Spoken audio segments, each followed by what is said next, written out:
Friends, civil procedure code के अंतर्गत unit 3 से आज हम पढ़ रहे हैं arrest and detention of judgment debtor, यानी डिक्री के एग्जीक्यूशन में निर्णीत ऋणी की गिरफ्तारी कब की जा सकती है और उसे जेल कैसे भेजा जा सकता है।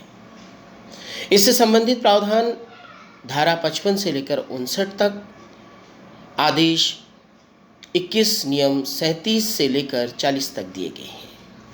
सबसे पहला ये देखते हैं धारा 55 क्या कहती है।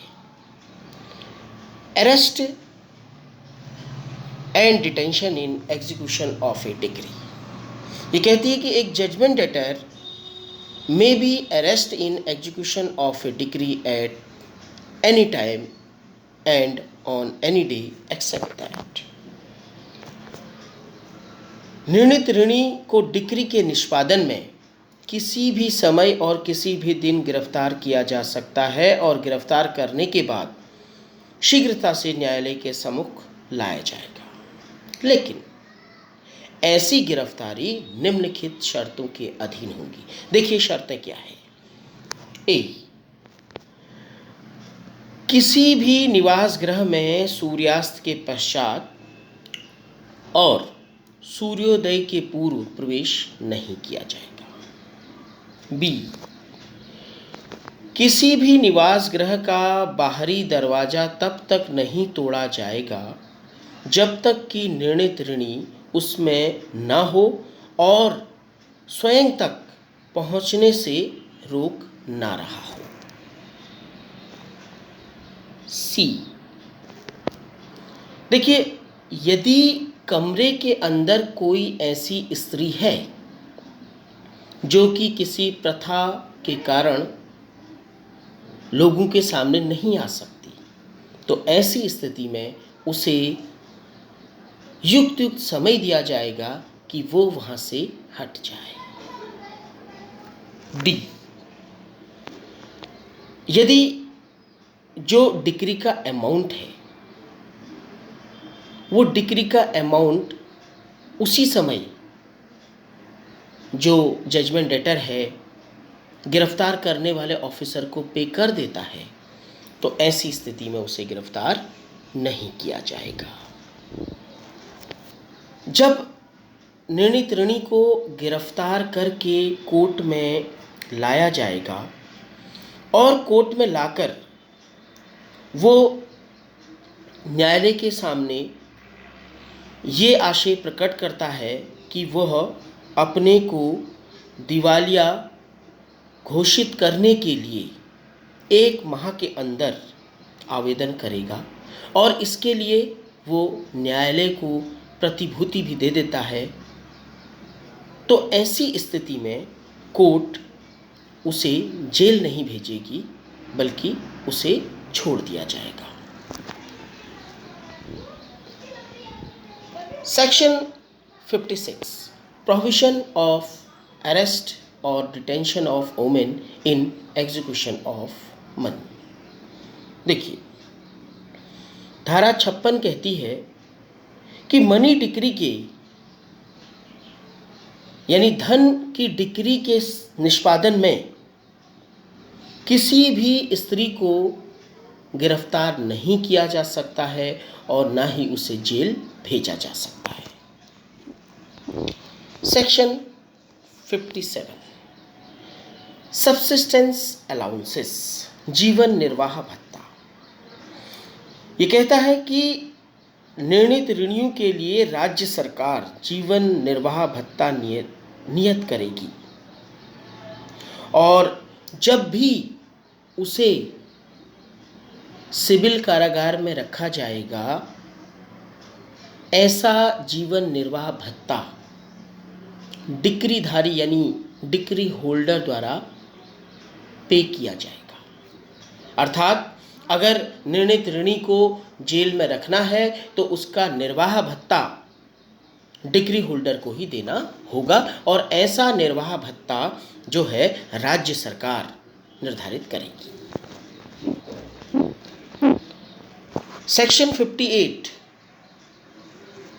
पीरियड ऑफ डिटेंशन, यानी निरुद्धि की सीमा क्या होगी, ये उसके बारे में बताता है। देखिए, पहला कहता है कि जहां डिक्री के वैल्यू 5,000 से अधिक है, 5,000 रुपये से अधिक है, तो वहाँ निर्णित ऋणी को 3 महीने सिविल कारागार में रखा जा सकता है। अगर 2,000 से अधिक है किंतु 5,000 से अधिक नहीं है तो 6 सप्ताह उसे कारागार में रखा जा सकता है। लेकिन अगर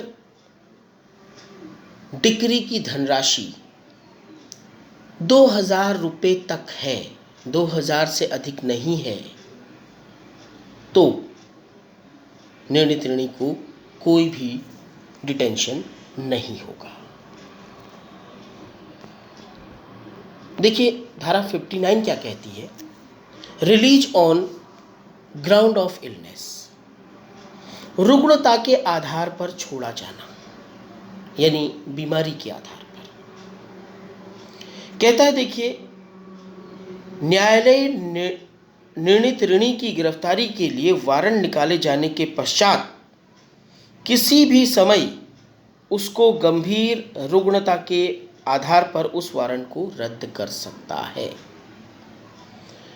देखिए, अगर न्यायालय ने गिरफ्तारी का वारंट इशू किया और उसके बाद न्यायालय को इस बात का पता चला कि ये तो गंभीर रोगी है, इसको गिरफ्तार नहीं किया जाना चाहिए, तो ऐसी स्थिति में वो उस जारी किए गए वारंट को निरस्त कर सकता है। दूसरा कहता है कि जहां निर्णित ऋणी गिरफ्तार किया जा चुका है, वहां यदि न्यायालय की यह राय है कि उसका स्वास्थ्य इतना ठीक नहीं है कि सिविल कारागार में भेजा जाए, तो उसे छोड़ दिया जाएगा। अब यदि वारंट का एग्जीक्यूशन हो गया और निर्णित ऋणी गिरफ्तार हो गया और न्यायालय के सामने ले आया गया, और तब जाकर न्यायालय ये पाता है कि इसका स्वास्थ्य तो इतना सही है नहीं कि इसे जेल भेजा जाना चाहिए, तो ऐसी स्थिति में उसे जेल नहीं भेजा जाएगा। क्लॉज 3 कहता है कि यदि निर्णित ऋणी को सिविल कारागार में सुपुर्द कर दिया गया है, तो वहां से फिर उसे कैसे छोड़ा जा सकता है? ऐसी स्थिति में राज्य सरकार उसे किसी संक्रामक रोग के आधार पर, यदि उसे कोई ऐसा संक्रामक रोग है जो कि फैल सकता है, तो इस आधार पर उसे छोड़ सकती है। या फिर जो जेल भेजने वाला कोर्ट है, वो भी उसे इस आधार पर छोड़ सकता है।